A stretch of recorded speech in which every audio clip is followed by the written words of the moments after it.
कमरा number 213, hostel का श्रापित कमरा। नया शहर, नए सपने। राघव अपनी ग्रेजुएशन पूरी करने के लिए इस अनजान शहर में आया था। उसका एडमिशन एक पुराने मशहूर कॉलेज हॉस्टल में हुआ, रविंद्र बॉयज हॉस्टल। पहले दिन का उत्साह उसके चेहरे पर साफ झलक रहा था, जब तक कि वार्डन ने उसे उसका कमरा नहीं सौंपा। कमरा नंबर 213। कमरा थोड़ा अजीब था। भीषण गर्मी के बावजूद अंदर एक अजीब सी ठंडी हवा बहती रहती थी। दीवारों पर पुराने पोस्टरों के पीछे घिसे-पिटे निशान थे, जैसे किसी ने गुस्से में दीवार पर मारकुटाई की हो। राघव ने ज्यादा ध्यान नहीं दिया और कमरे को जमाने में लग गया। लेकिन पहली ही रात कुछ अजीब हुआ। राघव ने सपना देखा। एक लड़का रोते हुए कह रहा था, मुझे घर जाना है, कृपया मुझे छोड़ दो। अचानक वह सपना एक डरावनी हंसी में बदल गया। राघव हड़बड़ाकर जाग गया। उसकी नजर कमरे के एक कोने में गई। वहां कोई धुंधली सी आकृति झुककर बैठी थी, बिल्कुल शांत। अगले दिन राघव ने हॉस्टल के लड़कों से पूछा तो सब चुप हो गए।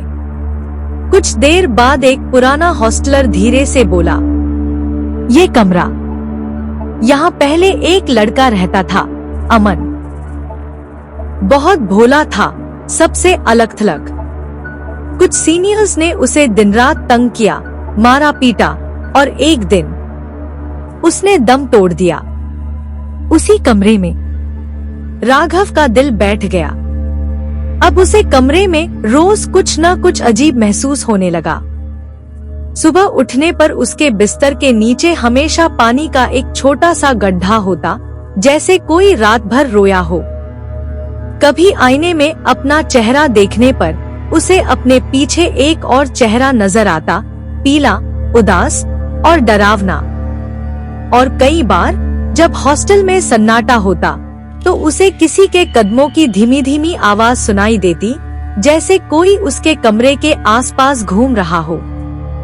एक रात जब हॉस्टल में बिजली चली गई, कमरे में अचानक दरवाजा अपने आप बंद हो गया।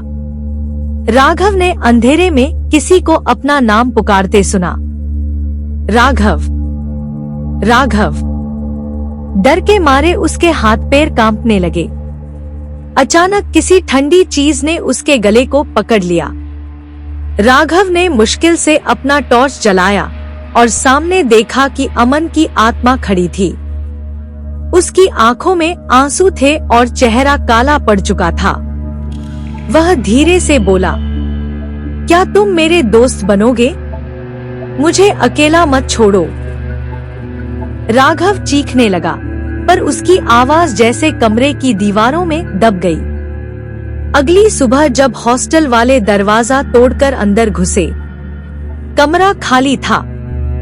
राघव कहीं नहीं था। उसका सामान वहीं पड़ा था, पर वह खुद गायब हो गया था, बिना किसी निशान के। हॉस्टल वालों ने तब से कमरा नंबर 213 को हमेशा के लिए सील कर दिया। कहा जाता है कि आज भी रात को अगर गलती से कोई उस कमरे के पास से गुजरता है तो उसे हल्की सी फुसफुसाहट सुनाई देती है, मुझे अकेला मत छोड़ो।